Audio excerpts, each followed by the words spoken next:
আমরা আখিরাতের কথা একটু চিন্তা করি। সেই দিন আজকে যেভাবে আধুনিক প্রযুক্তি ব্যবহার করে, এত আধুনিক প্রযুক্তি মাইকটিকে ব্যবহার করে ভিডিও আকারে আমরা আমাদের কথাগুলো শুনছি, বলছি, এই যে প্রযুক্তিগুলো মানুষ সৃষ্টি করেছেন, আর মানুষকে এই প্রযুক্তি উদ্ভাবন করার, আবিষ্কার করার জ্ঞান কে দিয়েছেন? তো এর চেয়ে আরো আধুনিক প্রযুক্তি আল্লাহর কাছে জমা আছে না?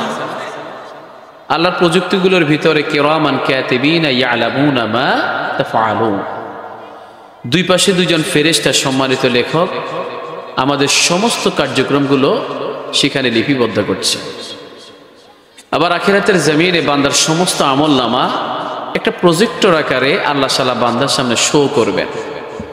আমরা অনেক মাহফিলে দেখি এখানে একটি ক্যামেরা বসানো থাকে, কিন্তু মহিলা প্যান্ডেলে মহিলারা সরাসরি সেটা লাইভ দেখে। এরকম প্রজেক্টরে দেখা হয় না? তো এটা যদি মানুষ নিজেরা বানিয়ে, এটা যেহেতু তারা প্রচারের ব্যবস্থা করতে পারে, আখিরাতের জমিনে আল্লাহ তাআলা এর চেয়ে অতি আধুনিক প্রযুক্তি ব্যবহার করে, এই যে আপনারা আমার সামনে শুনছেন, কথা বলছেন, কথা শুনছেন, এই বিষয়গুলো সেই দিন ভিডিও ক্লিপসের মতো ভিডিও আকারে আল্লাহ আমাদের সামনে উপস্থাপন করার ব্যবস্থা আল্লাহর করার মতো ক্ষমতা আল্লাহর কাছে আছে না? জোরে বলেন, আছে না নাই? আপনি এক চুল পরিমাণ এদিক সেদিক হবেন, সেটাও সেখানে রেকর্ড হচ্ছে। কার গায়ে হাত তুলে সেটাও রেকর্ড হচ্ছে। আজকে বাজার থেকে ফেরার পথে কার পকেট থেকে টাকা মেরে দিলে সেটাও রেকর্ড হচ্ছে। কার থেকে সুদের টাকা গ্রহণ করলেন সেটাও রেকর্ড হচ্ছে।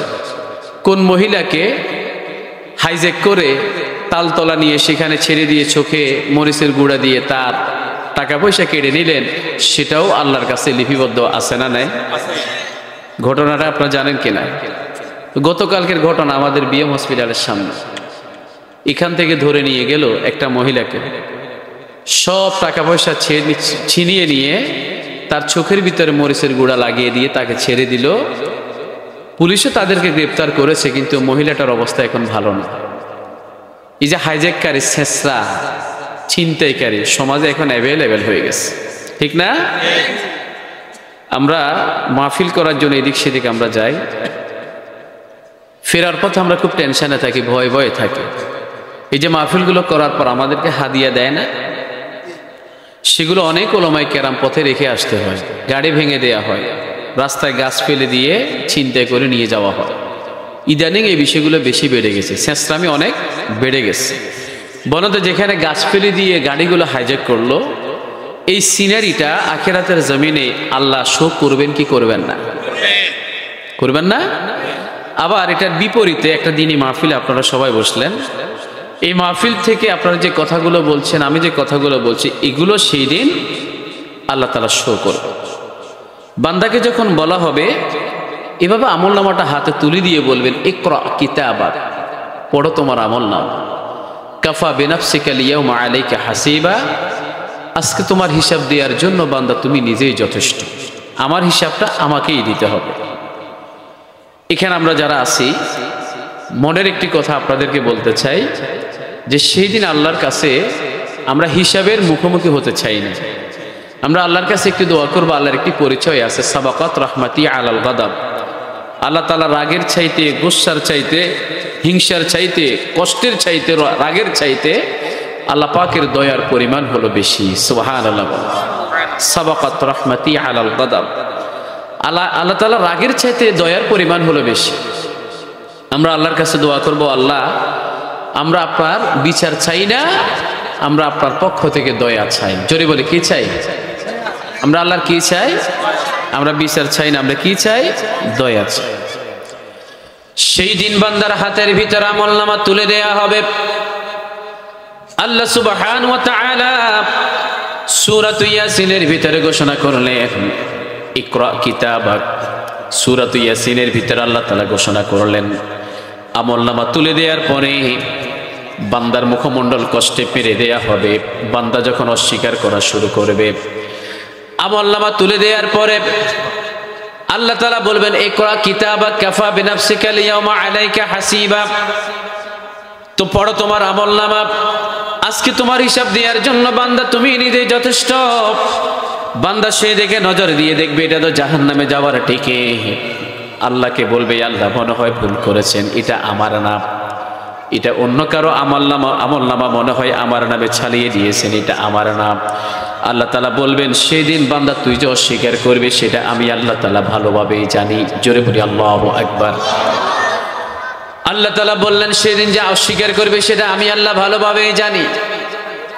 সূরাতুল ইয়াসিনের ভিতরে আল্লাহ তাআলা ঘোষণা করলেন, বান্দা যখন অস্বীকার করবে আল্লাহ তাআলা কি করবেন সেই কথাটা আল্লাহ তাআলা কোরআনের ভিতরে ঘোষণা করলেন।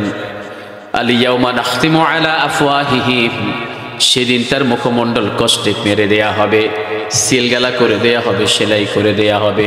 ওয়া তুকাল্লিমুনা আইদিহিম, তার হাত কথা বলা শুরু করবে। ওয়া তাশহাদু আরজুলুহুম, তার পা সাক্ষ্য দেয়া শুরু করবে। বিমা কানু ইয়াকসিবুন। আল্লাহু আকবার। সেদিন তার মুখটাকে কষ্টে পেরে দেয়া হবে, সেলাই করে দেয়া হবে, সিলগালা করে দেয়া হবে। তার হাত কথা বলবে, তার পা সাক্ষ্য দেয়া শুরু করবে। হাত সাক্ষ্য দেয়া শুরু করবে, হ্যাঁ আল্লাহ আমাকে ব্যবহার করে একজন নারীর হাত থেকে সমস্ত টাকা পয়সা কেড়ে নিয়েছিল, আমি সেটার সাক্ষী। হাত সাক্ষ্য দেয়া শুরু করবে, আমাকে ব্যবহার করে সুদের টাকা লেনদেন করেছিল, আল্লাহ আমি সাক্ষী। হাত সাক্ষ্য দেয়া শুরু করবে, ঘুষের টাকা লেনদেন করেছিল, আল্লাহ আমি সাক্ষী। হাত সাক্ষ্য দেওয়া শুরু করবে, জাল টিপসই দিয়া অন্যের জায়গা জাল কবলা করে দখল করেছিল, আল্লাহ আমি সাক্ষী। কথা বলেন ঠিক কিনা? এইভাবে হাত যদি সাক্ষ্য দেওয়া শুরু করে দেয়, তাহলে সেই হাতের সাক্ষ্য সেই দিন ওই হাতের মালিক অস্বীকার করার কোনো সুযোগ। কথা বোঝা গেছে? হাত যদি সাক্ষ্য দেওয়া শুরু করে, কি আলেম কি গায়রে আলেম, সবাই ধরা খেয়ে যাবে, সবাই ধরা খেয়ে যাবে। আল্লাহ বলছেন, ওয়াত্তাকু ইয়াওমান তুরজাউনা ফীহি ইলাল্লাহ, সেই দিনকে ভয় করো যেদিন তোমাদেরকে আল্লাহর কাছে ফিরে যেতে হবে। সেই দিনকে ভয় করো যেদিন আল্লাহর কাছে ফিরে যেতে হবে, যেদিন আল্লাহর কাছে ফিরে যাওয়ার পর আমাদের অঙ্গ প্রত্যঙ্গগুলো যখন সাক্ষ্য দেওয়া শুরু করবে, সব মানুষ সেদিন হাত পা অঙ্গ প্রত্যঙ্গের উসিলায় তারা সবাই ধরা খেয়ে যাবে। কথা বলেন ঠিক কিনা? কেমনে ধরা খাবে? এই যে আপনাদেরকে কয়েকটা এক্সাম্পল দিলাম, বিশেষ করে আজকে যুব সমাজের মাধ্যমে এই মাহফিলে বাস্তবায়িত হচ্ছে। তাদের ভিতরে এই দোষ সবসময় বেশি দেখা যায়। হয়তো আপনি খেয়াল করে দেখবেন, এখানে অনেকে কথা শুনছে আর ফাঁকে ফাঁকে মোবাইলটা টিপাটিপি করছে, মোবাইলের ভিতরে আপডেট খোঁজ খবর নিচ্ছে, নিউজ ফিডের ভিতরে, ফেসবুকের ভিতরে। এখানে তো ধরেন খারাপ কিছু দেখবে না, মাহফিল থেকে যাওয়ার পর এবারে সে মোবাইলটা হাতের ভিতরে ধরবে, কিন্তু সহজে মোবাইলটা রাখবে না। রাতের 2টা 3টা 4টা বেজে যায়, সে মোবাইলের ভিতর আসক্ত থাকে। তো মোবাইলটাকে নিউজ ফিডে যখন আপনি স্ক্রল করবেন, তখন যে আঙ্গুল দিয়ে স্ক্রল করবেন সেটা হলো বৃদ্ধাঙ্গুলি। কথা বলেন ঠিক কিনা? সে আঙ্গুলটা হলো বৃদ্ধাঙ্গুলি। এই বৃদ্ধাঙ্গুলি দিয়ে আপনি যখন এটাকে স্ক্রল করবেন, ঠেলাঠেলি করবেন, সেদিন আল্লাহর কাছে হিসাব দেওয়ার সময় এই আঙ্গুলটা আপনার বিপক্ষে দাঁড়িয়ে যাবে। জোরে বলি আল্লাহু আকবার। এই আঙ্গুলটি দাঁড়িয়ে যাবে, ভালো কাজে লাগিয়েছেন নাকি খারাপ কাজে লাগিয়েছেন। আল্লাহ বলছেন, ওয়াত্তাকু ইয়াওমান তুরজাউনা ফীহি ইলাল্লাহ, সেই দিনকে ভয় করো যেদিন তোমাদেরকে আল্লাহর কাছে ফিরে যেতে হবে। সম্মানিত ভাইরা, এখানে যে ভাইগুলো আছেন আপনারা সবাই বলেন তো, আল্লাহর কাছে আমাদের ফিরে যেতে হবে কি হবে না? আমরা আল্লাহর কাছে ফিরে যেতে চাই, আল্লাহর সামনাসামনি থাকতে চাই, আল্লাহর মুখোমুখি থাকতে চাই, আল্লাহর দিদার আমরা পেতে চাই, আল্লাহর কণ্ঠের তেলাওয়াত আমরা শুনতে চাই, আল্লাহর নজর রহমতের ভিতরে আমরা পড়তে চাই। কথা বলেন ঠিক কিনা? কবুল করেন আল্লাহ। জোরে বলি আমিন। আর একটু জোরে বলি আমিন। আল্লাহ আছেন? বলেন আল্লাহ আছেন? বাস্তব আপনি যদি আল্লাহকে নিয়ে ভাবেন, আল্লাহর সৃষ্টি রাজি নিয়ে ভাবেন, কখন থেকে শুরু হলো আল্লাহর সৃষ্টি আপনি কুল পাবেন না। আবার কখন সেটা শেষ হবে সেটাও আপনি কুল পাবেন, আপনার চিন্তা শেষ হয়ে যাবে। কিন্তু আপনি আল্লাহকে আবিষ্কার করতে পারবেন না, কিংবা আল্লাহ সৃষ্টি নিয়ে গবেষণা করতে গিয়ে এটার সীমা পরিসীমা আপনি পাবেন না, পাবেন না। তবে এত গভীরে চিন্তা করার দরকার নাই, এতটুকু কোরআন হাদিস থেকে আমাদের জেনে নেওয়া দরকার, এতটুকু জেনে নেওয়া দরকার যে আল্লাহ আছেন, আখেরাত আছে, আল্লাহর সামনে হাজির হতে হবে, এটাই হলো সত্য। কথা বলেন ঠিক কিনা? মৃত্যু আমাদের হবে যে কোনো সময়, যে কোনো সময় মৃত্যু আমাদের হবে। সম্মানিত ভাইয়েরা, আমরা নির্দিষ্ট বিষয় নিয়ে আরো 1 ঘন্টা কথা বলবো, সময় আমাদের হাতে আছে। এই ফাঁকে আমি শুধু আপনাদেরকে কয়েকটা কথা বলবো। রাস্তার উপরে অনেক ভাইয়ের আওয়াজ শোনা যাচ্ছে।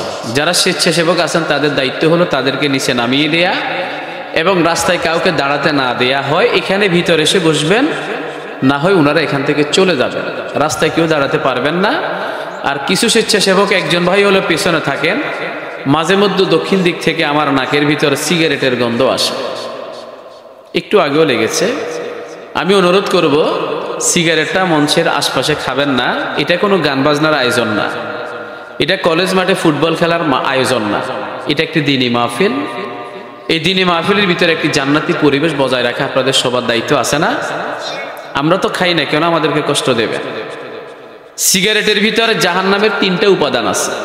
এ হোসেন ভাই আপনি এখানে আসেন, উঠে আসেন। সিগারেটের ভিতরে জাহান্নামের 3টা উপাদান আছে। কয়টা উপাদান বলেন তো? এই সবাই বলে না, কয়টা উপাদান আছে? জান্নাতের না জাহান্নামের? জাহান্নামের 3টা উপাদান। একটা হলো ধোঁয়া, আরেকটা হলো আগুন, আরেকটা হলো দুর্গন্ধ। সিগারেটের ভিতরে গ্রান দুর্গন্ধ না সুগন্ধ? যেহেতু কিছু ব্যক্তি সিগারেটের গন্ধ লাগলে নাক ধরে, তার মানে বুঝা গেল এটা কোনো ভালো গন্ধ না। এখন আতর লাগিয়ে আসলে আতরের গ্রান যখন নাকে লাগে তখন কেউ কি নাক ধরে? সিগারেটের গন্ধ আসলে সে নাক টিপে ধরে, তাকে ওভার করে, তাকে অতিক্রম করে। সুতরাং জাহান্নামের 3টা উপাদান সিগারেটের ভিতরে আছে। আপনি এটা আপনার কাছে প্রিয়, আমাদের কোনো আপত্তি নেই, কিন্তু আপনি আমাদেরকে কষ্ট দেওয়ার কোনো প্রশ্নই আসে না। আপনি এখানে খেতে পারবেন না, এখানে পান করতে পারবেন না, আপনি অন্যদিকে অন্য কোথাও গিয়ে আপনি পান করেন। আবার কেউ সিগারেট টেনে হাতের ভিতরে গন্ধ রেখে এসে আনসার হিসাবের সাথে হ্যান্ডশেক করার জন্য কেউ আসিয়েন না। এরকমও হয় অনেক মাহফিলে, আমার সাথে হ্যান্ডশেক করতে আসে। এমনকি অনেক মাইকম্যান পর্যন্ত হুজুর বসলে মাইক ঠিক করতে আসে, এইভাবে ধরে নিচের দিকে নামায়, কিন্তু তখন এখানে মোটামুটি গন্ধ হয়ে গেছে। এরকম অনেক জায়গায় আছে, আমাদের এখানে আজকে এখনো হয় নাই, সামনেও না হোক। সবাই বলি ইনশাআল্লাহ। সবাই আসুন তো আমার সাথে। কে কে আছেন হাত তোলেন। তাকবীর দিতে পারবেন ইনশাআল্লাহ? জোরে জোরে নারায়ে তাকবীর, নারায়ে তাকবীর, নারায়ে তাকবীর। কষ্ট হয়েছে না? আলহামদুলিল্লাহ। আল্লাহ বলছেন ওয়াত্তাকু ইয়াওমান তুরজাউনা ফীহি ইলাল্লাহ, সেই দিনকে ভয় করো যেদিন আল্লাহর কাছে ফিরে যেতে হবে। সেই দিনটা শুধু আখিরাতে গেলে তা নয়, একদম মৃত্যুর সময় থেকে সেই দিনটা শুরু হয়ে যায়। মৃত্যুর সময় ডিসাইড হয়ে যাবে ব্যক্তি জান্নাতি নাকি জাহান্নামী। আমরা এমন কোনো আমল করব না যে আমলের উসিলায় মৃত্যুর সময় নির্ধারণ হয়ে যায় আমি জাহান্নামী। আমরা এমন আমল করব হায়াত নামক পুঁজিটাকে ব্যবহার করে যেদিন আল্লাহ আমাদেরকে ডাকবেন সেদিন যেন নেককার গোলাম হিসেবে আল্লাহর সামনে হাজির হতে পারে। আর কবরের ভিতরে শুইয়ে দেওয়ার পর আসমান থেকে আওয়াজ ভেসে আসবে, ফাআফরিশুহু মিনাল জান্নাহ, এই ব্যক্তির কবরে জান্নাতের বিছানা বিছিয়ে দাও। জোরে বলি সুবহানাল্লাহ। ওয়া আলবিসুহু মিনাল জান্নাহ, শরীরে জান্নাতের পোশাক পরিয়ে দাও। ওয়াফতাহু লাহু বাবান ইলাল জান্নাহ, কবর থেকে জান্নাতের দিকে সোজা একটা দরজা খুলে দাও। সুবহানাল্লাহ বলেন। আমরা এরকম সিনারি চাই ইনশাআল্লাহ, বলেন না? সম্মানিত ভাইরা, এই যে মৃত্যু আখিরাত সেদিনকে ভয় করার কথা যখন আমরা কোনো মাহফিলে বলি, নিজের কাছেও তখন একটু ভয় ভয় লাগে। একটু আগে ফিঙ্গারপ্রিন্টের কথা বলেছি না? মাঝে মধ্যে মাহফিলে যাওয়ার সময় অনেক ছেলেকে দেখে মোবাইল টিপাটিপি করছে। এই যে আমাদের লক্ষ্মীছড়া ব্রিজ, নতুন একটা ব্রিজ হয়েছে না, ব্রিজের দুই পাশে রেলিং আছে না, রেলিংয়ের ভিতরে বসে বসে তারা এভাবে এভাবে মোবাইলটাকে নড়াচড়া করে, তারা নিজেরও নড়াচড়া করে, ফ্রি পাবজি গেমসের ভিতরে তারা ব্যস্ত।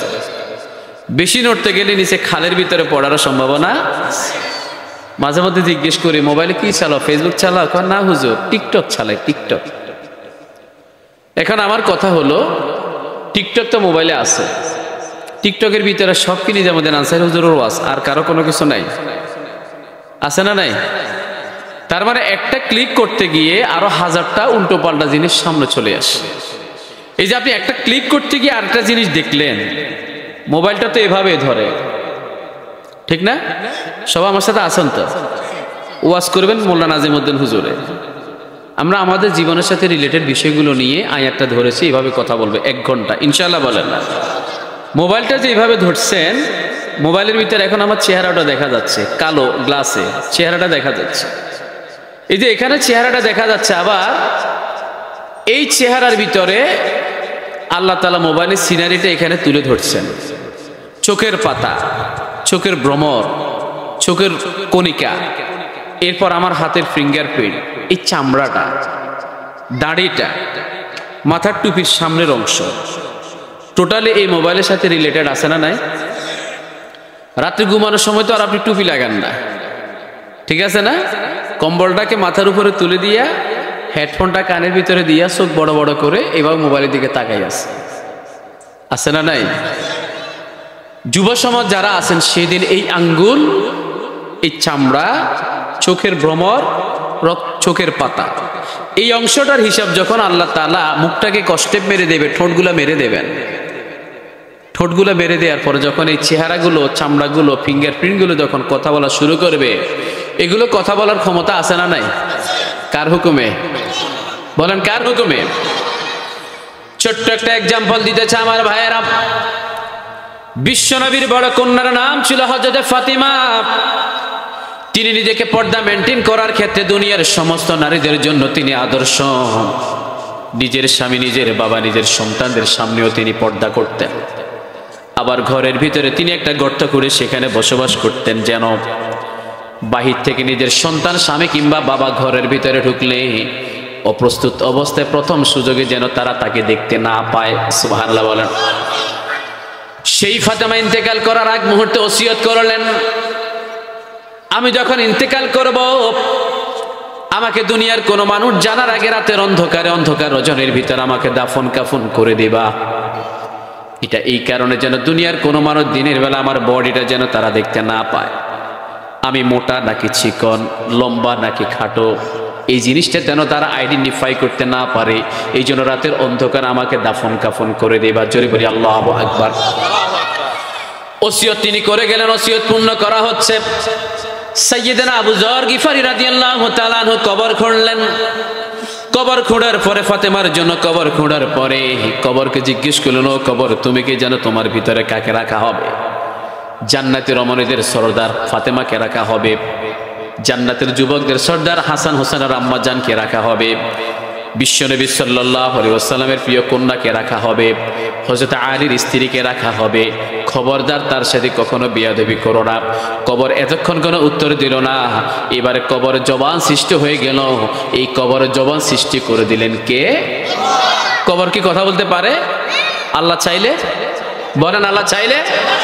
এই যে আপনি যে জায়গার ভিতরে বসলেন, এই মাটিটা আপনার সাক্ষী। যে জায়গার ভিতরে আপনি বসলেন, মাটিটা আপনার সাক্ষী।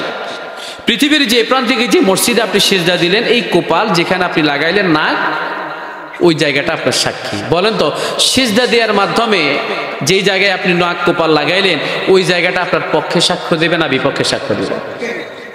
সবাই মনে আমার কথা বুঝেন না। সিজদা দেওয়ার মাধ্যমে যে জায়গাটা সাক্ষী হলো, ওই জায়গাটা পক্ষে দেবে না বিপক্ষে দেবে? আজকে মাহফিলে বসে যে জায়গাটাকে আপনি দখল করে বসলেন, ওই জায়গাটা পক্ষে দেবে না বিপক্ষে দেবে? আবার একই মানুষ 4 জন 5 জন একত্রিত হয়ে, ওই যে আমাদের ইসলামপুর ভিতরে এই জায়গাগুলোর নাম কি? ইসলামপুর না? অথবা এখান থেকে রসুলপুর ব্রিজের পরে পাহাড়ের কর্নারে গিয়ে, নদীর কোলে, খালের কোলে গিয়ে যখন আপনি মুনাজাতে বসবেন, আছে না মুনাজাত? হ্যাঁ, যে জায়গাটা দখল করে সেখানে 5-7 জন বসলো, একদিকে চিকেন, একদিকে মুরগির রান, আরেকদিকে চানাচুর, একদিকে শশা, এরপর আরেকদিকে ছোট্ট ছোট্ট বোতল, আছে না নাই? আবার লাল ট্যাবলেটও আছে, ঠিক আছে না? একটা গল্প পড়লাম, ভাইয়া আপনার পকেটের ভিতরে কিছু সবজি পাওয়া গেছে, এগুলো রান্না করে খাইতে গেছে, এখন সবাই শুধু মাথা ঘুরায়, শুধু ঘুরায়। তাড়াতাড়ি সবাই টক খাওয়া, আমি আসতেছি। কথা বুঝা গেছে? পকেটের ভিতরে যে সবজিটা পাওয়া গেছে সেটা হলো গাঁজার সবজি। বুঝেন নাই? ওরা সবজি মনে করে সবাই খেয়ে ফেলছে। এখন সবাই শুধু মাথা খালি ঘুরে, সবাই আচার খাওয়া, আমি আসতেছি। কথা বুঝা গেছে? মহিলাদের কি মাথা ঘুরেলে কি খায়? আচার খায় না? ঠিক একই রকম এই যে জায়গার ভিতরে বসে আকামগুলো করলেন, ওই জায়গাটা সেদিন আপনার জন্য বিপক্ষে সাক্ষ্য দেবে। কথা বলেন ঠিক না? আর এই মাহফিলের ভিতরে যারা বসলেন, এখানে পক্ষে দেবে না বিপক্ষে দেবে? একসাথে বলেন না, পক্ষে না বিপক্ষে? আমরা পক্ষে চাই তো ইনশাআল্লাহ। আল্লাহ কবুল করুন, সকলে বলি আমিন। দেখেন এই যে সেই দিন ফিঙ্গারপ্রিন্ট তার চেহারাটা সাক্ষ্য দিয়ে শুরু করবে, নিঃসন্দেহে রাতের অন্ধকারে যদি আপনি উল্টো পাল্টা জায়গার ভিতরে চেহারাটাকে ধরে রাখেন, আপনার বিপক্ষে সেদিন দাঁড়িয়ে যাবে, অস্বীকার করার কোনো সুযোগ। মাইক কি বন্ধ হয়ে গেছে নাকি? সাউন্ড বক্স বাজে? হ্যাঁ, আচ্ছা, শুনতেছেন তো আওয়াজ না?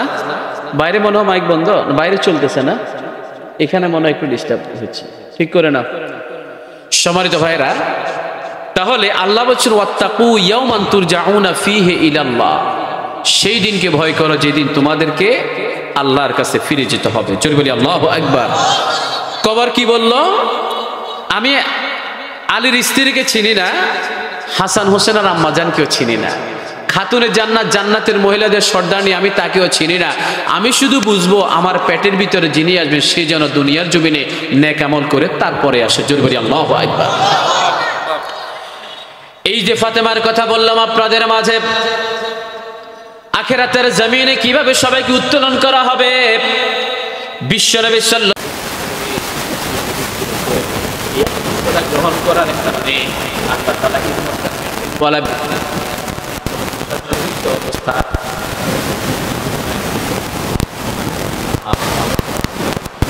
আমাদের মাতৃদের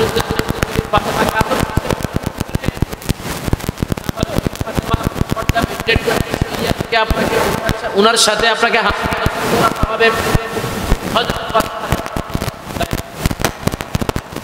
আপনারা সিদ্ধান্ত নেবেন আপনি ফাতেমাকে আদর্শ হিসেবে মানবেন নাকি তাসলিমা দাসেনকে আদর্শ হিসেবে মানবেন।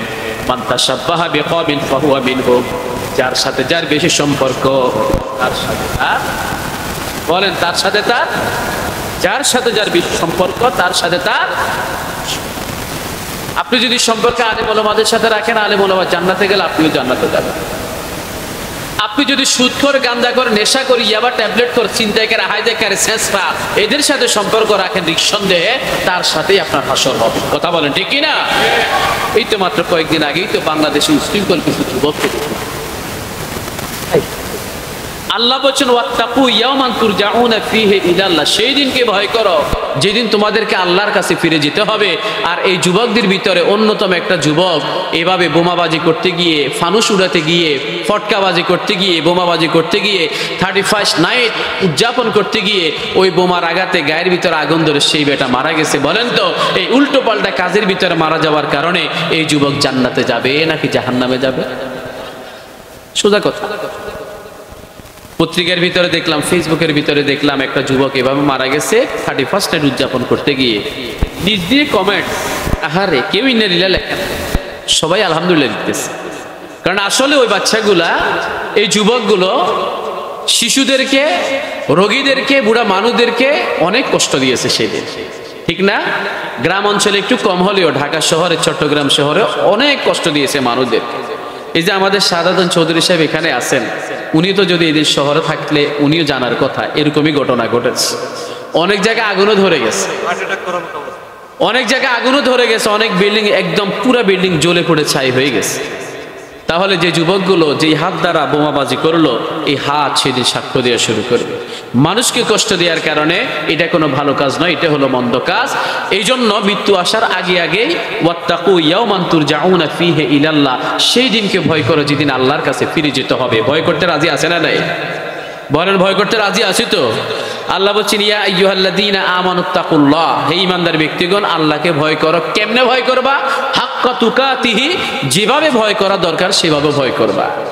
এখন ভয় করব শুধু মাহফিলে এসে, ভয় করব সপ্তাহের জুমার দিনে, ভয় করব বিয়ে করার সময়, ভয় করব তারপরে ওই যে মসজিদের হুজুরের সাথে কথা বলার সময়, কিন্তু ঠিক মতোই সুদের কারবার, ঘুষের কারবার, জেনার কারবার, এরপর মোবাইলে উল্টো পাল্টা কার্যক্রম, অশ্লীল কার্যক্রম, এগুলোর সাথে বান্দা জড়িত আছে। কথা বলেন ঠিক কিনা? তো ভয়টা আর কোথায় থাকলে? এই যে আমাদের সিরাজ স্যার, এই বাদামতলা যুব সমাজ, পুরো একটা সোসাইটি, আমরা খুব আন্তরিকতার সাথে তাদেরকে মোবারকবাদ জানাচ্ছি, সাধুবাদ জানাচ্ছি। কিন্তু এই মাহফিলটি সফল তখনই হবে যখন আমরা দেখবো আগামীকাল থেকে সবাই সোজা হয়ে গেছে। কথা বলেন ঠিক কিনা? আগামীকাল থেকে সবাই সোজা হয়ে গেছে। বিশ্বনবী সাল্লাল্লাহু আলাইহি ওয়াসাল্লাম ঘোষণা করলেন যেদিন 3 নম্বর সিংহা নাফখাতুল কিয়াম, দণ্ডায়মান হওয়ার সিংহা যেদিন ফুঁক দেওয়া হবে, বান্দাকে কবর থেকে উত্থিত করানো হবে। জাহান্নামী ব্যক্তি যারা আছে তাদেরকে কবর থেকে উত্থিত করে আল মালাইকাতু ইয়াদরিবুনা উজুহাহুম ওয়া আদবারাহুম, ফেরেশতারা তাদের মুখের ভিতরে ঘুষি মারবে, পিছনে লাথি মারবে, উল্টোভাবে ঝুলিয়ে ঝুলিয়ে তাদের আখিরাতের দিকে ধাক্কা মেরে মেরে নিয়ে যাওয়া হবে। এখন আখিরাতের দিকে ধাক্কা মেরে মেরে তাদেরকে যখন উল্টোভাবে ঝুলিয়ে ঝুলিয়ে নিয়ে যাওয়া হবে, এই কথাটা যখন বিশ্বনবী সাল্লাল্লাহু আলাইহি ওয়াসাল্লাম ঘোষণা করলেন, সাহাবায়ে কেরাম প্রশ্ন করলেন, ইয়া রাসূলুল্লাহ, মানুষ তো পায়ে হেঁটে সামনের দিকে যাবে, মুখের উপরে ভর করে তারা কেমনে যাবে?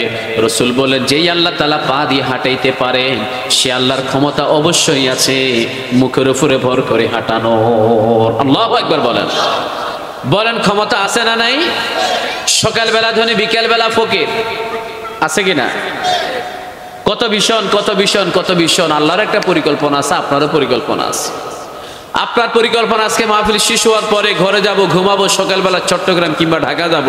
আল্লাহর পরিকল্পনা হলো না, রাত্রেবেলা তোকে মেরে ফেলে কদমতলা কবরস্থানের সামনে, মাদ্রাসার সামনে জানাজার মাধ্যমে তোকে কবরের ভিতরে ঢুকাবো। কথা বলো ঠিক কিনা? হতে পারে না। আজকে কথা বলছি, কালকে কবরে থাকার সম্ভাবনা আছে। আমি সেদিন করইয়া একটা মাহফিল করেছি, করইয়া। ওই মাহফিলের ভিতরে এরকম কথাগুলা বলেছিলাম আমি সেই দিন, যেখান থেকে আপনি সুস্থভাবে বাড়ি পর্যন্ত যেতে পারবেন এটার কোনো গ্যারান্টি। হাতের ভিতরে বিরিয়ানির প্যাকেট তখনও রয়ে গেছে। বাড়িতে যাচ্ছে লোকটা, নাম হলো মোহাম্মদ ইয়াসিন। সে বাড়িতে যাচ্ছে, যাওয়ার পথে বাড়িতে ঢুকার আগে বাড়ির দরজায় রাস্তা থেকে নামলো বাড়িতে ঢুকার জন্য। এই দরজার মুখে সে মাথা ঘুরে পড়ে সেখানেই ইন্তেকাল করেছেন। ইন্না লিল্লাহি ওয়া ইন্না ইলাইহি রাজিউন। আচ্ছা, তিনি কি জানতেন এখানে তার মৃত্যু হবে? জানলে তো সে সেখানে যেত না, বাঁচার জন্য চেষ্টা করত।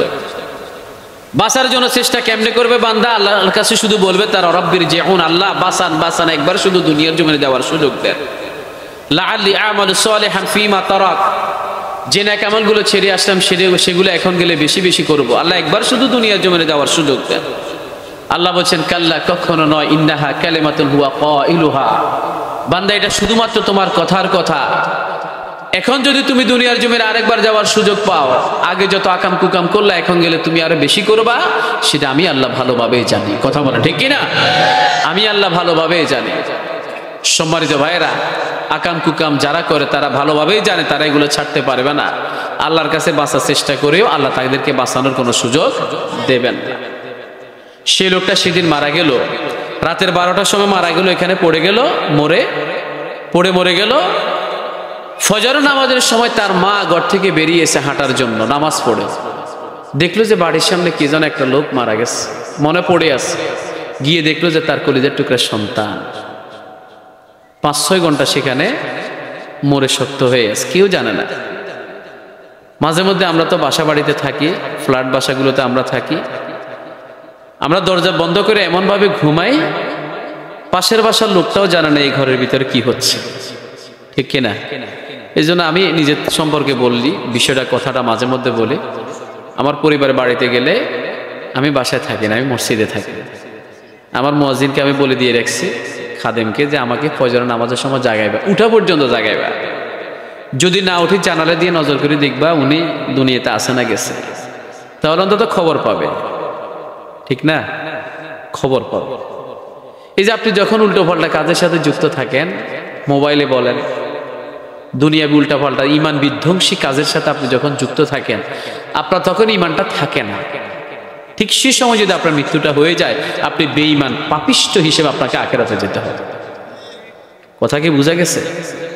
আপনি যখন বাইরে 1 সেকেন্ডও তো বিশ্বাস নাই। আমি একদিন জুমার নামাজ পড়াচ্ছিলাম, আমাদের মসজিদের সম্মানিত সাবেক সেক্রেটারি জাহাঙ্গীর ভাই, আপনারা চিনেন অনেকে, গণকছড়া বাড়ি। উনি হঠাৎ করে প্রথম রাকাতে যখন তেলাওয়াত শুরু করেছি, সাথে সাথে ওনার ডায়াবেটিস লো হয়ে গেছে, প্রেশার লো হয়ে গেছে।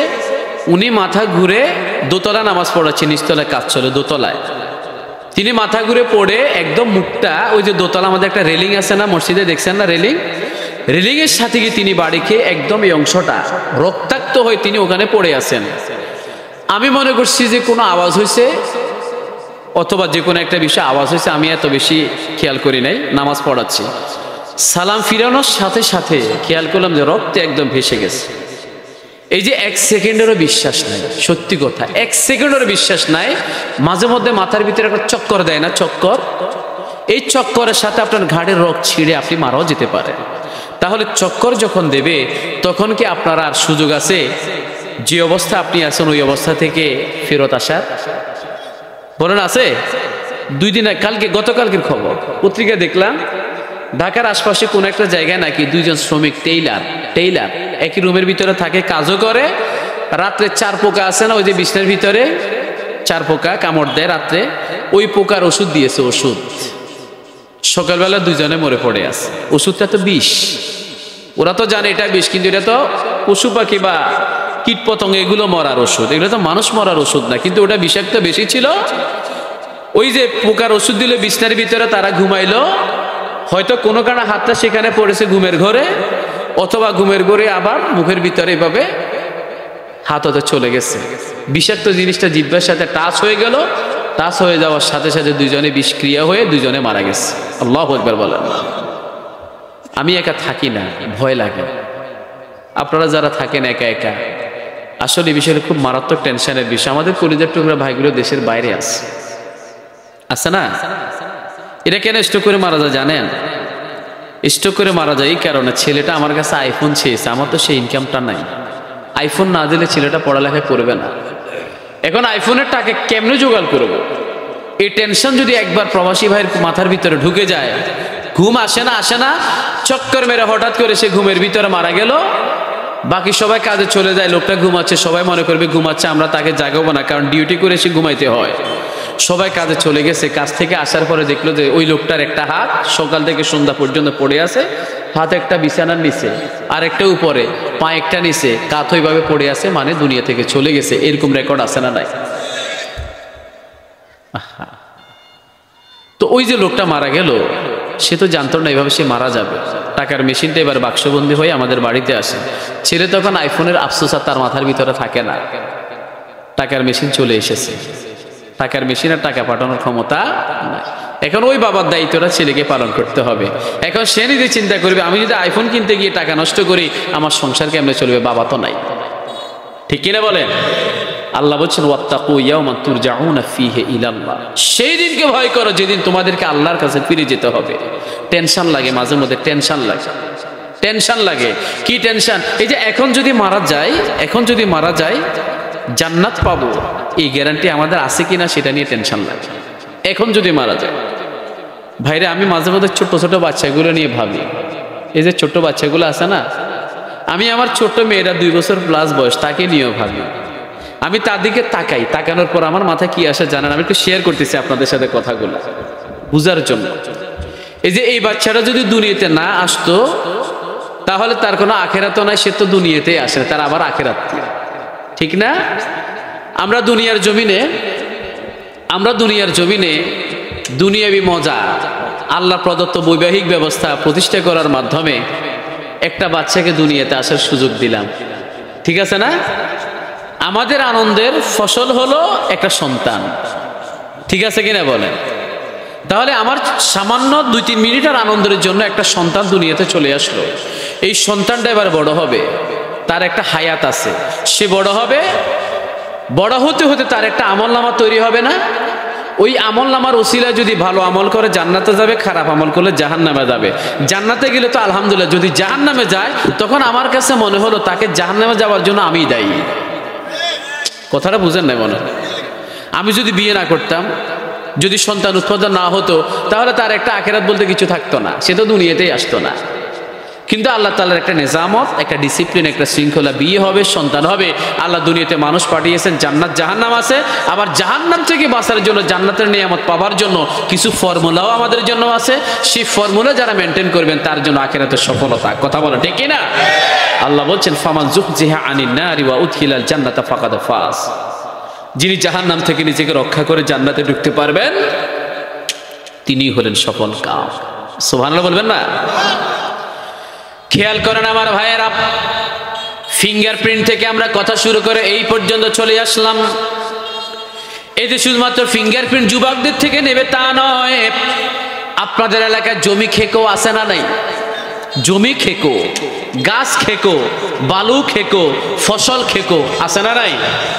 অন্যায়ভাবে কারো জিনিস যদি আপনি জোর করে দখল করেন, কারো জায়গা যদি দখল করেন, জাল টিপসই দিয়া অথবা অঙ্গ প্রত্যঙ্গ ব্যবহার করে, সেটার হিসাব আল্লাহর দরবারে আখেরাতে ময়দানে দিতে হবে কি হবে না? বলেন হবে কি হবে না? ভাই এই কথাটা আমি আপনার কলিজার ভিতরে হিট করতে চাই। আপনি তো জানেন আপনার কার জায়গা দখল করে আছে, জানেন কি না? আমি জানি না, কিন্তু আপনারটা কিন্তু আপনি ঠিক মতোই জানেন।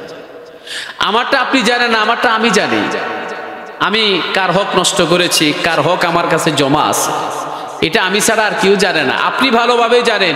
যদি আপনার বিবেক ঠিক থাকে, ওই বিবেকটাকে ব্যবহার করে যার হক তাকে মৃত্যু আসার আগে আগেই আপনাদেরকে অর্পণ করতে হবে। কথা বলেন ঠিক কিনা?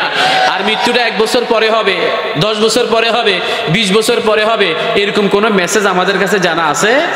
এই মেসেজটার খবর শুধুমাত্র একজনের কাছে আছে, তিনি কে? আল্লাহ বলছেন ইন্নাল্লাহা ইনদাহু ইলমুস সাআ, কিয়ামত কখন হবে একমাত্র আমি আল্লাহ জানি, আমার কাছে জ্ঞান। ওয়া ইউনাজ্জিলুল গায়স, আকাশে মেঘ দেখলে সেই মেঘ থেকে বৃষ্টি হবে কি হবে না সেটাও জানেন আল্লাহ।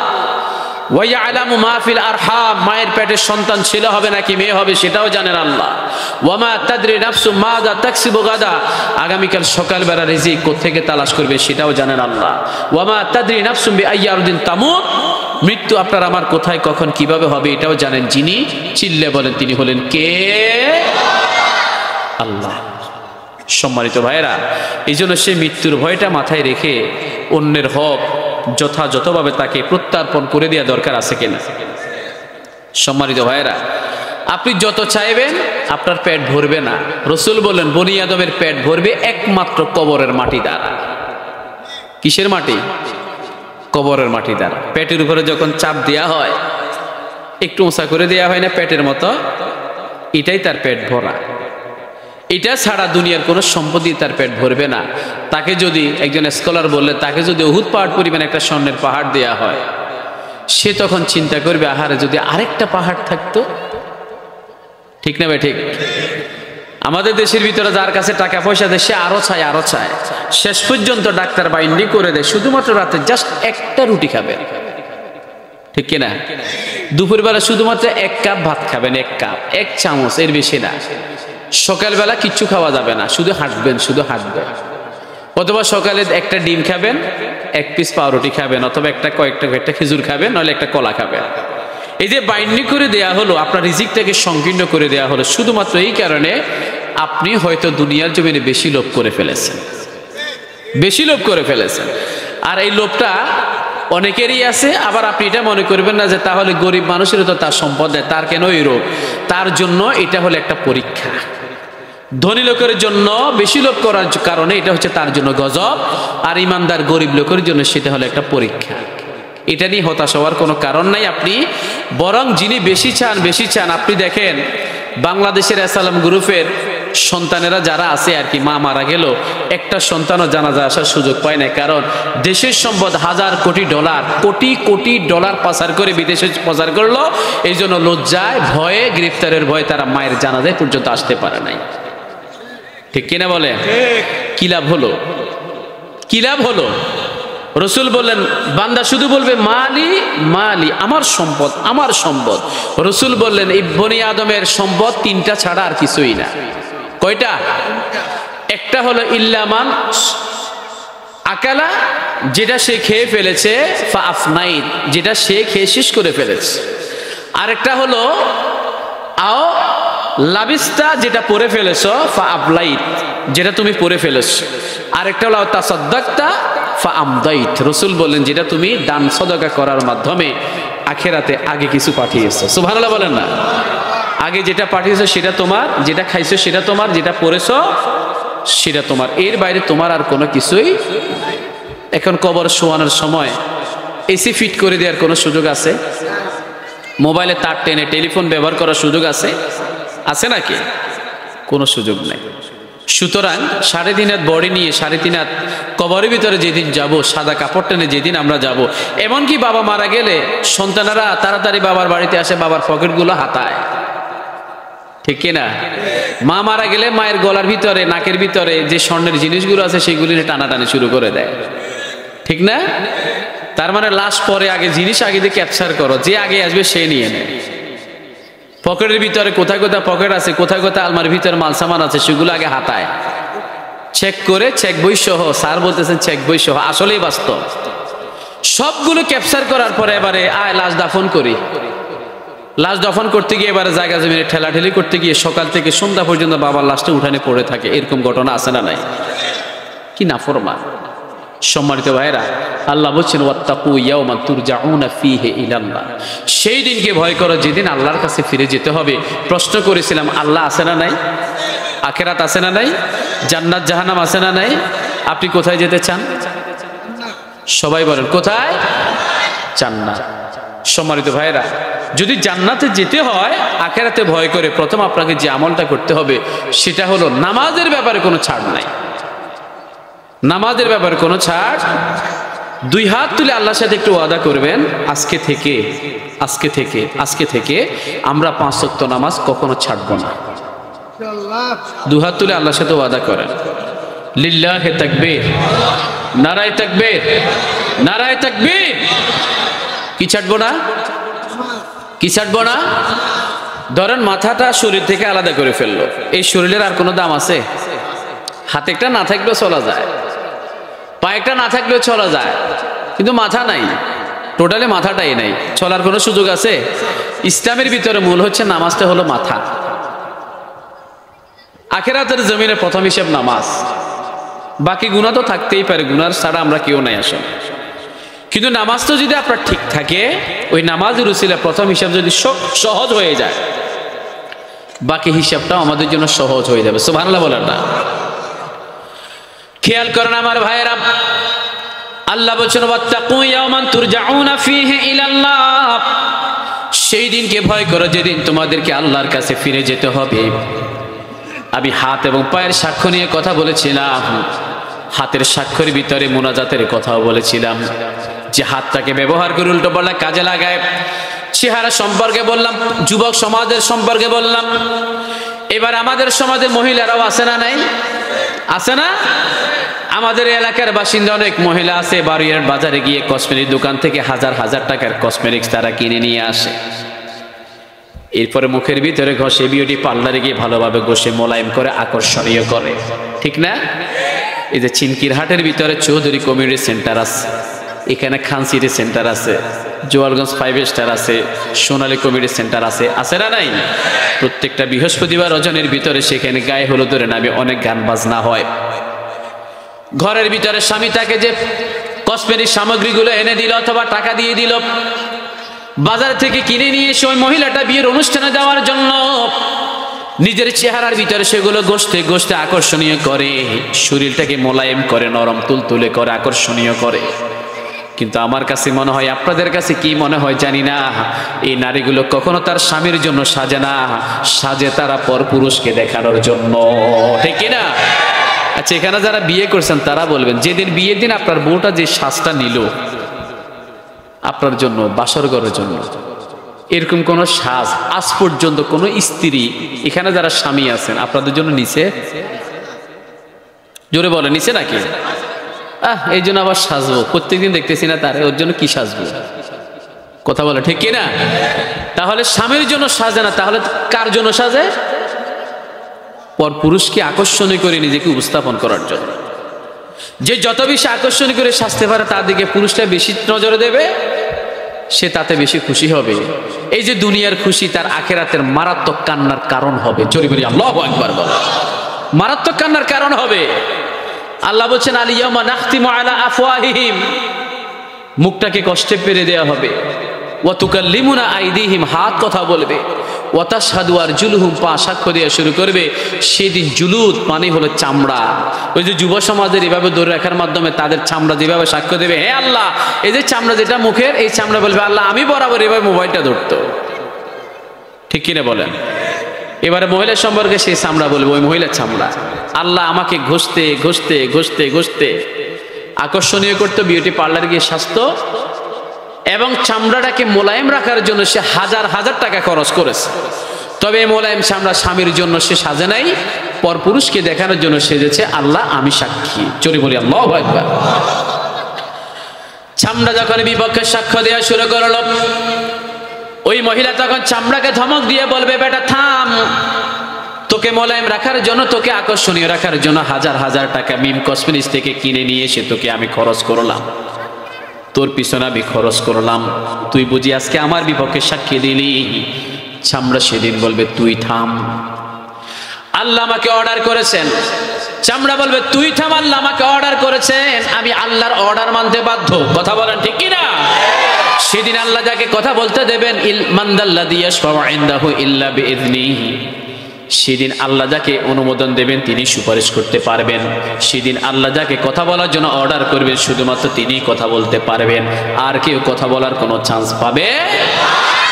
আপনার আমার সামনে যখন আমলনামা পেশ করা হবে, আমরা এমন আমলনামা হাতের ভিতরে নিতে চাই, যেই আমলনামা ডান হাতের ভিতরে নিয়ে ফাআম্মা মান উতিয়া কিতাবাহু বিয়ামিনি, যেদিন ডান হাতে আমলনামাটা পাবে, ফাসাফা ইউহাসাবু হিসাবান ইয়াসীরা, তাদের হিসাব সহজ হবে। আর হিসাব সহজ হওয়ার পরে তারা নিঃসন্দেহে জান্নাতের ভিতরে ঢুকবে। সুবহানাল্লাহ বলেন। সেদিন আমরা ডান হাতের ভিতরে আমলনামাটা নিতে চাই, বাম হাতে আমলনামা নিতে চাই না। যারা বাম হাতে আমলনামা নিবে তারা সব অস্বীকার করলেও তাদের চামড়া সেদিন সাক্ষ্য দিয়ে যখন শুরু করবে, বান্দার বাঁচার কোনো সুযোগ নাই। সেদিন এই চামড়া, এই হাত অঙ্গ প্রত্যঙ্গের সাক্ষ্যটা আমরা এভাবে নিতে চাই, আল্লাহ আমাকে ব্যবহার করে কোরআনটাকে খুলে খুলে এই বেটা তেলাওয়াত করেছে, আমরা সাক্ষী। সুবহানাল্লাহ বলেন। সেই দিন রোজার সুপারিশটা আমরা এভাবে নিতে চাই। বিশ্বনবী সাল্লাল্লাহু আলাইহি ওয়াসাল্লাম ঘোষণা করলেন, ইন্নাস সিয়ামা ওয়াল কুরআনা ইয়াশফাআনা লিল আবদ, রোজা এবং কোরআন আল্লাহর দরবারে বান্দার জন্য শাফায়াত করবে। রোজা বলবে, আল্লাহ আমি তাকে সারাদিন উপবাস রেখেছি, নিজের মন মতো কোনো কিছু করতে পারে নাই, খাদ্যদ্রব্য কামাচার থেকে আমি তাকে বিরত রেখেছি, আল্লাহ আমি সাক্ষী। রোজার শাফায়াত আল্লাহ তাআলা কবুল করবেন। এবারে কোরআন সুপারিশ করবে, আল্লাহ রাত্রিবেলা নবী রাসূলের দায়বী সুন্নাত সেই ব্যক্তিও পালন করতে নিজে তাহাজ্জুদ নামাজ পড়তো, ওই তাহাজ্জুদ নামাজের ভিতরে, তারাবির নামাজের ভিতরে, তাহাজ্জুদ নামাজের ভিতরে, কিয়ামুল লাইলের ভিতরে আমাকে তেলাওয়াত করে করে রাতের অন্ধকারে সারা রাত আপনার দরবারে দাঁড়িয়ে দাঁড়িয়ে সেই বেটা কষ্ট করেছে, আমি সাক্ষী। আল্লাহ তাআলা কোরআনের সুপারিশটা কবুল করবেন। কোরআন রোজার সুপারিশ কবুল করে এই কোরআন আদাহু ইলাল জান্নাহ, এই ব্যক্তিকে নেতৃত্ব দিয়ে দিয়ে সোজা জান্নাতের পথ দেখাবে। বলে সুবহানাল্লাহ। আল্লাহ বলছেন, ওয়াত্তাকু ইয়াওমান তুরজাউনা ফীহি ইলাল্লাহ, সেই দিনকে ভয় করো যেদিন তোমাদেরকে আল্লাহর কাছে ফিরে যেতে হবে। সেদিন চামড়া যখন সাক্ষ্য দেওয়া শুরু করবে, হাত যখন সাক্ষ্য দেওয়া শুরু করবে, পা যখন সাক্ষ্য দেওয়া শুরু করবে, এভাবে আল্লাহর কাছে সাক্ষ্য দেওয়া শুরু করবে, হে আল্লাহ আমি সাক্ষী। একদম বুক পরিমাণ পানের ভিতরে নেবে, নৌকা ভাড়া করে, স্পিডবোট ভাড়া করে। এই যে 2024 সালে যে বন্যাটা হলো, অসহায় মজলুম জনতা মানবতার পাশে গিয়ে তারা দাঁড়িয়েছিল, ওই দাঁড়াতে গিয়ে তাদের হাত পায়ের ভিতরে পুস্কা পড়ে গিয়েছিল, কষ্ট করেছে। আল্লাহ আমি সাক্ষী, তারা কল্যাণমূলক কাজের সাথে যুক্ত ছিল, যদিও তার আমলনামার ভিতরে গুনাহ থাকে। এই হাত পা যখন তার পক্ষে সাক্ষ্য দেওয়া শুরু করবে, আল্লাহ তাআলা তার পক্ষে সাক্ষ্যটা গ্রহণ করে ওই ব্যক্তিকে জান্নাতের পথ দেখাবেন। বলে সুবহানাল্লাহ। আবার হাত পা সাক্ষ্য দেওয়া শুরু করবে। এটা আল্লাহ পূর্ব হিঙ্গুলি বাদামতলা যুব সমাজ একটি মাহফিলের বাস্তবায়ন করলো, আয়োজন করলো। তাদেরকে আহ্বান জানিয়েছিল, তারা এসেছে পায়ে হেঁটে গাড়িতে চড়ে, তারা পায়ে হেঁটে গাড়িতে চড়ে মাহফিলকে বাস্তবায়ন করার জন্য তারা মাহফিলের প্যান্ডেল এসে বসেছিল। আল্লাহ আমি সাক্ষী। পা সাক্ষ্য দেওয়া শুরু করবে, প্রত্যেকটা কদমে কদমে ওই পা সাক্ষ্য দেওয়া শুরু করবে। আবার এইভাবে শুধু সাক্ষ্য দিয়ে ক্ষান্ত হবে না, আল্লাহ তাআলা এই ব্যক্তির উদ্দেশ্যে যখন, ব্যক্তিগুলো যখন এই মাহফিলের উদ্দেশ্যে রওনা দিয়ে দিল, পাটাকে ব্যবহার করে প্রত্যেকটা কদমের ভিতরে আপনি মাহফিলের উদ্দেশ্যে আগমন করেছেন, আর আল্লাহ তাআলা আপনার দিকে এগিয়েছে। বলে সুবহানাল্লাহ। শুধু সাক্ষ্যটা গ্রহণ করবে সেটা নয়, আল্লাহ স্বয়ং আপনার মাহফিলকে মাথায় নিয়ে আপনার দিকে আল্লাহ তাআলা এগিয়েছেন খাঁটি গোলাম বানানোর জন্য। যদি আপনার আমলনামার ভিতরে উল্টাপাল্টা কিছু আমল থাকে, কিন্তু এরপরেও আল্লাহর মাহফিলের উদ্দেশ্যে আপনি যখন ঘর থেকে বেরিয়েছেন, এই বেরিয়ে পড়ার উদ্দেশ্যে, এই বেরিয়ে পড়ার কারণে আল্লাহ তাআলা আপনার জিন্দেগির যত গুনাহ আছে সেগুলোকে মাফ করে দিয়া, সেই গুনাহগুলোকে নেকি দ্বারা পরিবর্তন করে আল্লাহ তাআলা আপনার আমলনামার ভিতরে বকশিশ করে দিতে পারেন। সুবহানাল্লাহ বলেন। আল্লাহ বলছেন পবিত্র কোরআনের ভিতরে, ফাউলাইকা ইউবাদদিলুল্লাহু সাইয়্যাতিহিম হাসানাত, আল্লাহ চাইলে তারা যদি তওবা ইস্তিগফার করে ফিরে আসে, তাদের পূর্বের কৃত অপরাধগুলোকে আমি আল্লাহ তাআলা ক্ষমা করে দিয়ে তাদের এই গুনাহগুলোকে নেকি দ্বারা পরিবর্তন করে তাদের আমলনামায় বকশিশ করে দিতে পারি। এই ক্ষমতা আমার আল্লাহর আছে না নাই? বলেন আছে না নাই? সেজন্য আল্লাহর দরবারে হাজির হওয়ার আগে আগেই আমাদের নেককার গোলাম হওয়ার জন্য তওবা ইস্তিগফার হাসিলকারী বান্দা হওয়ার চেষ্টা করা দরকার আছে কিনা? বলেন আছে কিনা? সম্মানিত ভাইরা, সবাইকে আমার সাথে আছেন? সবাইকে আমার সাথে আছেন?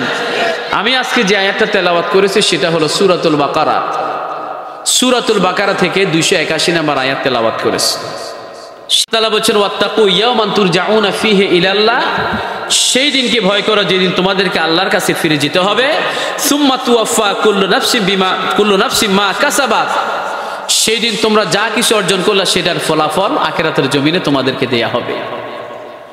এরপর আল্লাহ বলেন ওয়াহুম লা ইউযলামুন, সেই দিন সেই আল্লাহ তোমাদের প্রতি কোনো জুলুম করবেন না, কোনো জুলুম করবেন না। যার যেটা প্রাপ্য সেটা তাকে একদম হাতে হাতে দিয়ে দেওয়া হবে। আল্লাহু আকবার বলেন। এখন যেদিন আল্লাহ আমাদের হাতে হাতে সে আমলনামাটা তুলে দেবেন, সেদিন আমরা যেন নেককার গোলাম হিসেবে সে আমলনামাটা পাই, সেজন্য আল্লাহর কাছে বেশি বেশি দোয়া করা দরকার আছে কিনা? আমল করা দরকার আছে কিনা? আমাকে যে বিষয়গুলো ব্যক্তিগতভাবে পরামর্শ দেওয়া হলো, এর ভিতরে অন্যতম একটা হলো নামাজ সম্পর্কে বলার জন্য। আচ্ছা, নামাজ সম্পর্কে ওয়াজ আপনাদের মসজিদে হয় না? ওয়াজ শুনেন নাই আপনারা? সমস্যা হলো আমাদের একটা জায়গায়, আমাদের আমল। আমরা আমলের জায়গার ভিতরে আমরা সবাই নেই। এই যে আমলের জায়গায় যদি না যান, শত ওয়াজ করেও কোনো লাভ হবে না। ওয়াজ আপনারা সবাই যান, জানাজার সামনে দাঁড়িয়ে কতজন ওয়াজ করে। আলেমরা যেতে হয় না, এখন সাধারণ মানুষ ওয়াজ শুরু করে দেয়। হয়তো দেখা গেল সেই লোকটা আজকে ফজর নামাজ পড়ে না, এরকম আছে না নাই? উনারা যখন দাঁড়িয়ে যান তখন উলামায়ে কেরাম সামনে আর যায় না, কারণ এটা কিয়ামতের আলামত। কিসের আলামত? নিজের ভিতরে যে আমলটা নাই সে আমল সম্পর্কে নসিহত করে, এটা হচ্ছে একটা কিয়ামতের। মুখের ভিতরে দাড়ি নাই, হ্যাঁ আমাদেরকে মৃত্যুর আগে সোজা হয়ে যেতে হবে, মৃত্যুর আগে আমাদেরকে আমলের পাল্লা বাড়াইতে হবে। আমল যদি না করি আল্লাহর কাছে বিচারের মুখোমুখি হয়ে শাস্তি ভোগ করতে হবে, কিন্তু তার মুখের ভিতরে দাড়ি। আজকে সকালে ফজর নামাজ মা বাবার হক আদায় করে নাই, মাকে হয়তো দেখবেন লাথি মেরে ঘর থেকে বেরও করে দিচ্ছে। এরকম বান্দাও মুসল্লি আমার আছে, মায়ের সাথে সম্পর্ক নাই কিন্তু নামাজে 100 এই নামাজ কোনো কাজে লাগবে? চোরে লাগবে? সুদের কারবার করে আবার সিজদা দিয়ে বলে সিজদার দাগ ফালাই দিচ্ছে, এই নামাজ কোনো কাজে লাগবে? আল্লাহ প্রথমে হারাম খাইছে যে সেটার হিসেব প্রথমে নেবেন। সুদ হারাম না হালাল? আবার সবাই করে না, মনে সমস্যা আছে কি? আপনারা কি বেয়ারের উপরে টাকা ঢোকা লাগান নাকি? লাগান মনে বেয়ার কিসের বেয়ার? লাভের উপরে। আলহামদুলিল্লাহ আমাদের বাড়ির বাজার অনেক আছে, অনেক আছে। মাইকের অবস্থা বাজারে যাচ্ছে না? হ্যাঁ, একদম মোস্তফা টাওয়ার উপরে মাইক মনে হয় দেওয়া হয়েছে, মাইকের আওয়াজ যাচ্ছে। আমার ভাইরা অনেকে এরকম করে, সকালবেলা আড়তে, অনেক আড়তে আছে আমরা জানি, অনেকে চিনি, যার ব্যবসা পেশাটাই হলো এটা, সুদের কারবার করবে। আর বাড়ির পণ্ডিতের খতিব সাহেব আজকে নামাজ না পড়ে কোথায় গেল?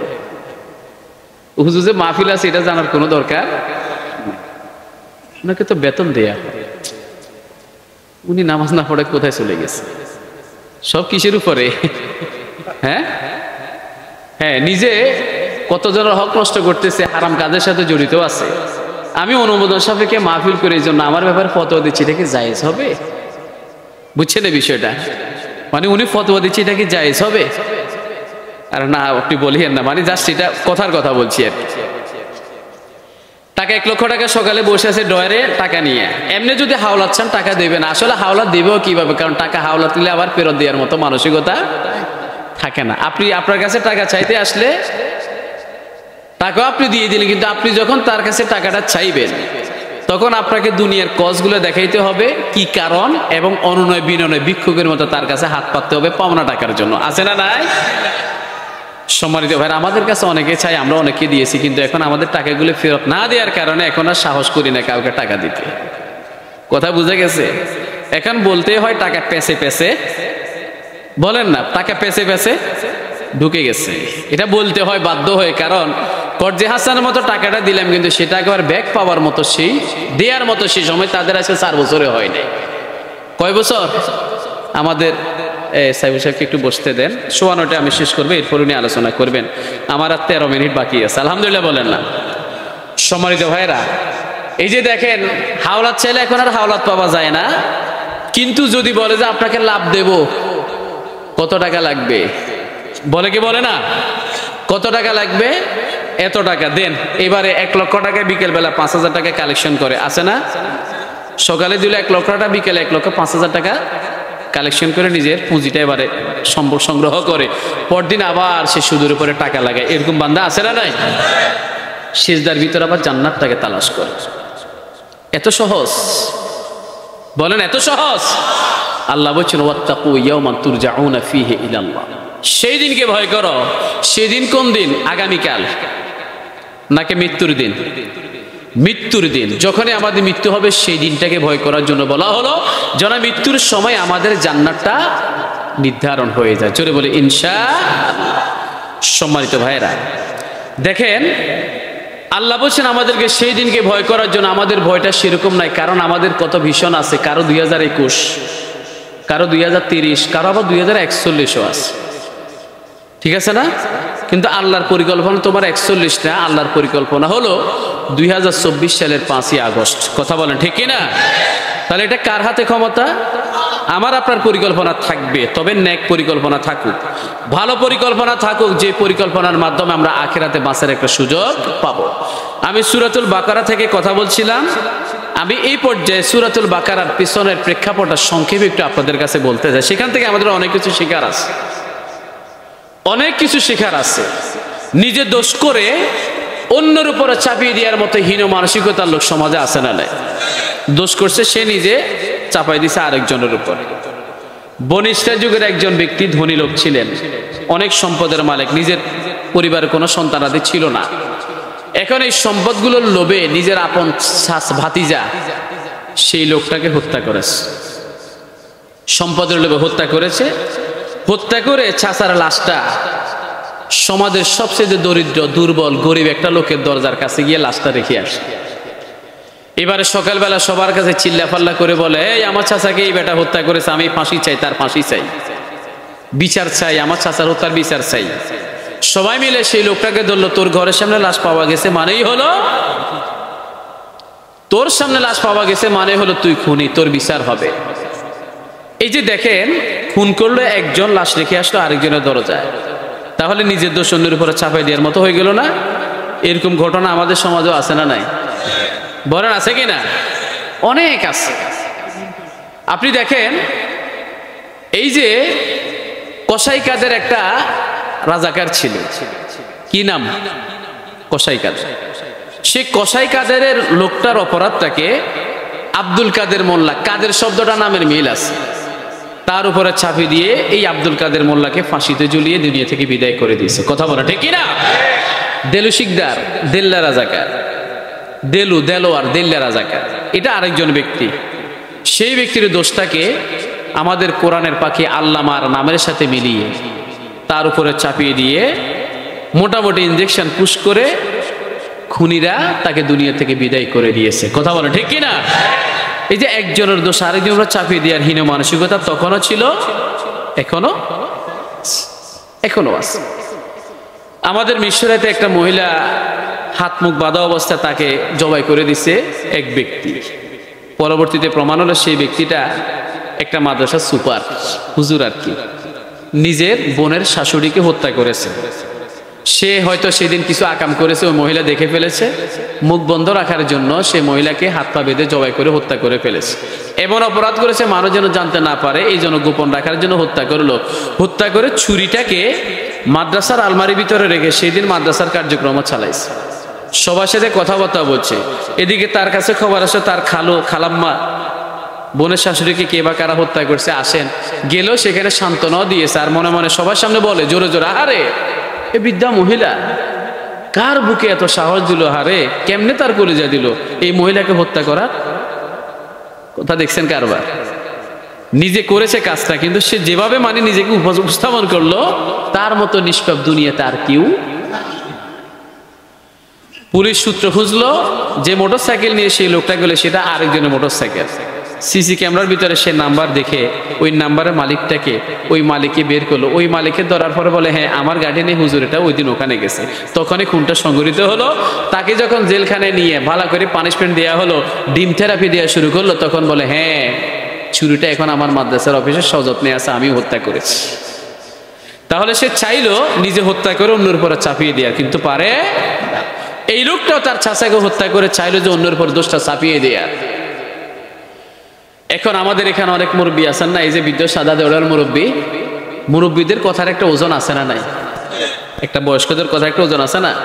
পুরান চালে ভাত বাড়ে, কথা একটা আছে না? পুরান চালে ভাত বাড়ে। মুরব্বী একজন বলেন, এরে তোরা থাম, এই লোকটা যদি এই লোকটাকে হত্যা করে তাহলে লাশটা সে অন্য জায়গায় গুম করে ফেলার কথা, নিজের ঘরের সামনে রাখার তো কথা না। আর খুন করছে ওই বাড়িতে, লাশটা এখানে কেন আনবে? নিশ্চয় লাশ ওখানেই পড়ে থাকবে, সে কেন আনবে? নিশ্চয় এখানে কোনো গাপলা। কথাকে বুঝেন নাকি? তোর একটা কাজ কর, এই যুগের নবী হযরতে মূসা আছে, মূসার কাছে চলে যা। মূসা তার আল্লাহকে বলবে, আল্লাহ একটা নিশ্চয় সমাধান করবে, তোরা সবাই মূসার কাছে চলে যা। জোরে বলি আল্লাহু আকবার। তারা গিয়ে ধরলো। মূসা আলাইহিস সালাম আল্লাহর কাছে বলেন, আল্লাহ ঘটনা এটা, আপনি এখন সমাধান না করলে দুনিয়ার কোনো মানুষ প্রমাণ দিতে পারবে না আসলে খুনিটা কে। আল্লাহ তাআলা সূরাতুল বাকারার 69 নম্বর আয়াত 67 নম্বর আয়াত নাজিল করে দিয়ে বললেন, ওয়াইদ ক্বালা মূসা লিকওমিহি ইন্নাল্লাহা ইয়া'মুরুকুম আন তাযবাহু বাকারা। মূসা আলাইহিস সালামকে বললেন তার উম্মতকে যেন বলে দেন যে তারা যেন আল্লাহর হুকুমে একটা গাভী জবেহ করে। সেই গাভীটা জবেহ করার পর ওই গাভীর এক টুকরো গোশত নিয়ে এই লাশটার গায়ের সাথে যদি লাগায় তাহলে লাশটা জীবিত হয়ে যাবে, আর সাথে সাথে সে বলে দেবে তার খুনিটা কে। যদি বলে সুবহানাল্লাহ। দেখছেন আল্লাহ তাআলা চাইলে পারে কি পারে না? পারে কি পারে না?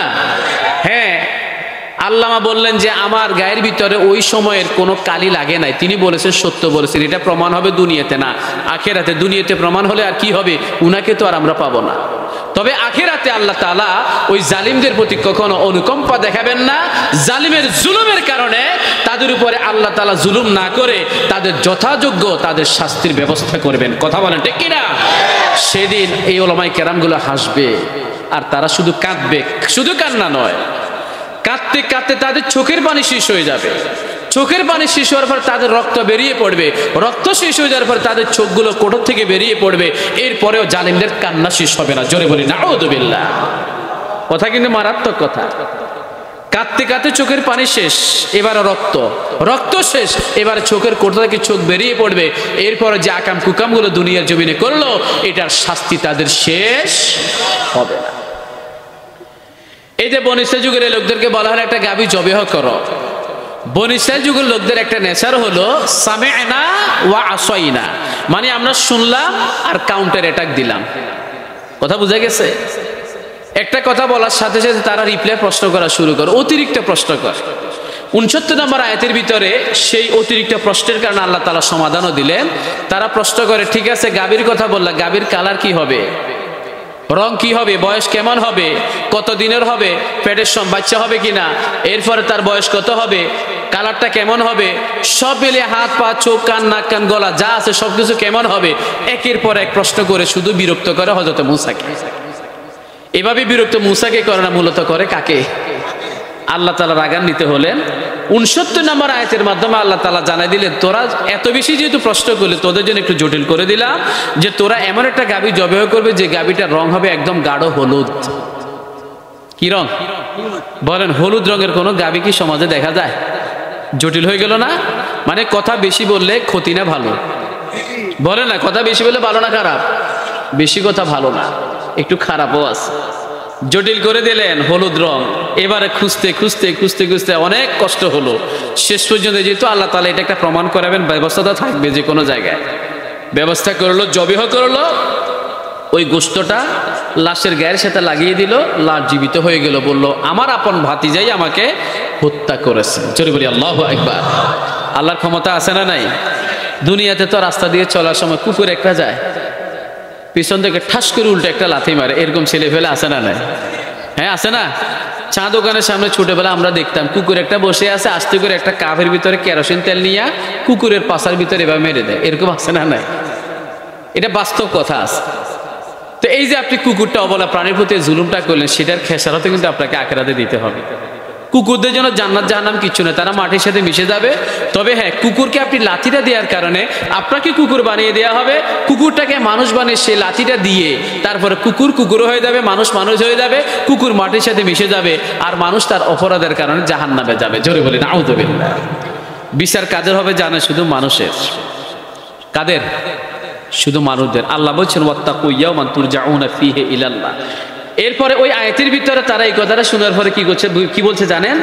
ক্বালু আতাত্তাখিযুনা হুজুয়ান, আপনি কি আমাদের সাথে উপহাস করেন? গাবি কেমনে জবেকৃত গোশত লাগাইলে কথা বলে, আপনি আমাদের সাথে উপহাস করেন? মূসা বললেন ক্বালা আউযু বিল্লাহি আন আকুনা মিনাল জাহিলিন, আমি আল্লাহর কাছে জাহেল হওয়া থেকে, মূর্খ হওয়া থেকে পানা চাই। কারণ নবী রাসূলগুলো মূর্খের মতো তারা কখনো কথাবার্তা বলে না। সম্মানিত ভাইয়েরা, উপহাস করলো, তারা মনে হচ্ছে তাদের সাথে উপহাস করা হয়েছে। তো আল্লাহ সেই দিনের কথা আমাদেরকে ভয় দেখাচ্ছেন, অর্থাৎ মৃত্যুর দিনের দিন থেকে শুরু করে জান্নাত জাহান্নাম নির্ধারণ হওয়ার আগ মুহূর্ত পর্যন্ত যে সময়টা আমরা অতিক্রম করব, সেই সময়টা নিয়ে আল্লাহ তাআলা আমাদেরকে ভয় দেখাচ্ছেন। শুধু ওই হাদিসটা মাথায় রাখেন, আখিরাতের জমিনে 5টা প্রশ্নের উত্তর দেওয়া ছাড়া এক কদমও কোন বনি আদমকে নড়তে দেওয়া হবে না। এখানে যে শত শত জনতা আপনারা আছেন, আপনাদের সবার উদ্দেশ্যে বলছি, যে হায়াতটা আপনি পেয়েছেন সেটার হিসাব আল্লাহর কাছে দিতে হবে।